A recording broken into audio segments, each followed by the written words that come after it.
Hey, it's Eric here at Peachtree Classic Cars with a 1947 Chevrolet 3100 short bed pickup truck. This is an original drivetrain truck. It's got the 216 in it, and we are gonna, it's still got the original foot pedal starter system. And she's still a little bit cold. I'm gonna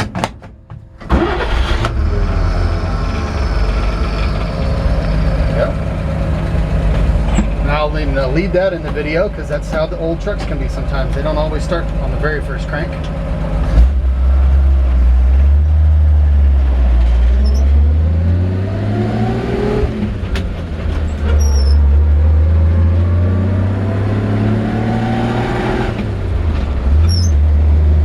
Little squeaky clutch pedal there.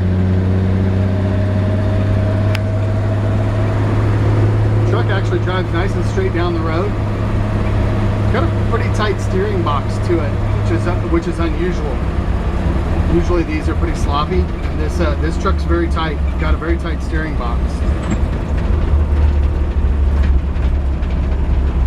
Now it does have a little bit bigger than factory tire on it, and that does affect how it steers some. It's just a little bit of squeak on the clutch pedal there. A little grease would do that good.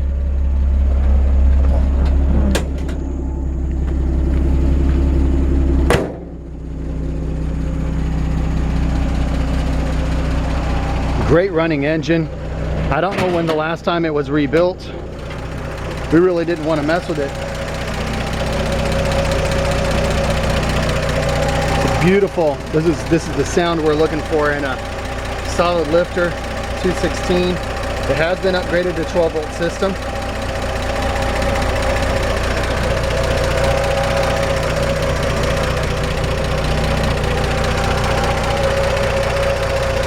Under the hood here,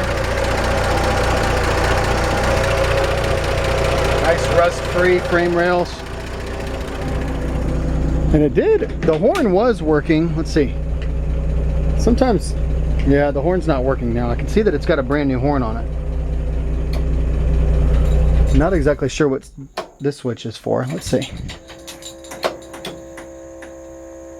Can't say for sure. We'll come back to the interior in just a minute. I do know just a second ago I turned this light on and it turned on and then it popped. Probably because it still had the 6-volt bulb in it. So a 12-volt bulb, and that would come right back on. So we didn't want to go crazy with this. It just looked so... like I said, I don't know when the last time it was rebuilt, but the truck just runs so good. It doesn't smoke. It starts up pretty easily, you know. Obviously, they're always a little cold in the morning, but got a little spot right here where the this is pretty common for the little relief hose to get a little rusty. That's not too hard to repair if you wanted to, but this is just a super cool truck. And shut that down. Great patina. Black with the red. I do have a set of original wheels that can go with the truck if you'd like them, but I decided not to put them on because I didn't want to try to hunt down 16-inch tires and everything. Sometimes it's tough to make the call. Do we do the thing that we think we would want to do to it, or do we let it go to the next, the next owner? And so on the wheels, I decided to let it go to the next owner. It really doesn't look bad with these, but of course these look like late 70s, early 80s model, Chevrolet wheels. They've got a great set of Goodyear Wrangler tires on it. The tread on them is very, very good. They ride down the road nice and smooth. So, like I said, this is an original truck. These trucks were not meant to drive super fast, and with the 216, it's got the power to get you around town. But I wouldn't jump on the interstate in this truck. They do about 60 miles an hour. So this is a great way to slow down. We kind of call it slow and low. We live in such a fast-paced world. I actually really enjoy driving old trucks like this with original drivetrains because it forces me to slow down, especially if I say I'm going to turn my cell phone off. I'm just going to enjoy driving this truck, listen to the engine, listen to the sound of the road, roll the windows down.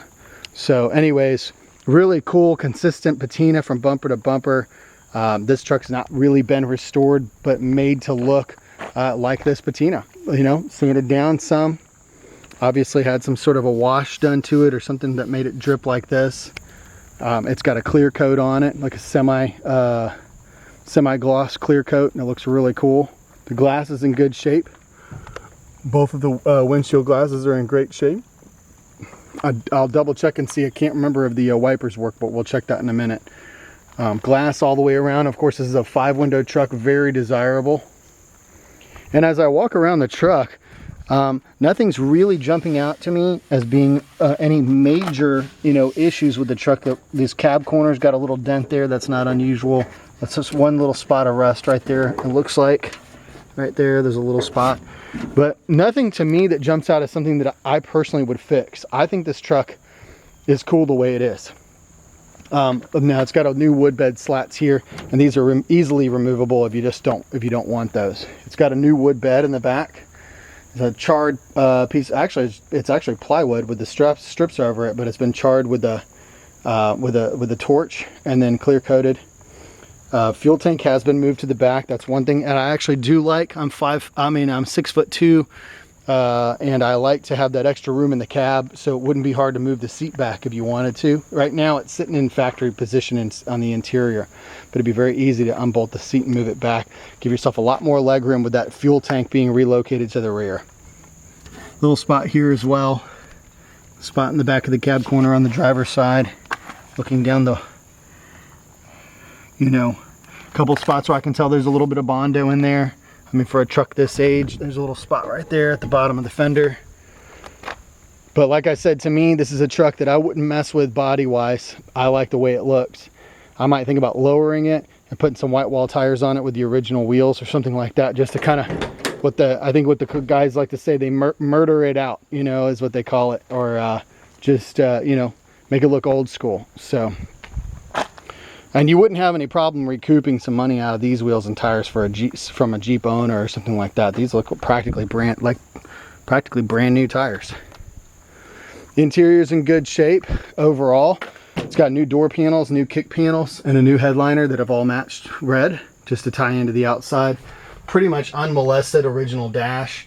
A long time ago, somebody obviously drilled some extra holes there for a different kind of radio, but that's pretty easy to patch or drop another radio in. As I said, a couple of the original gauges work, a couple of them don't. I know the oil pressure gauge works for sure, and the aftermarket temperature gauge, I believe, down below. I'll turn this on. Okay, this is a heater switch here.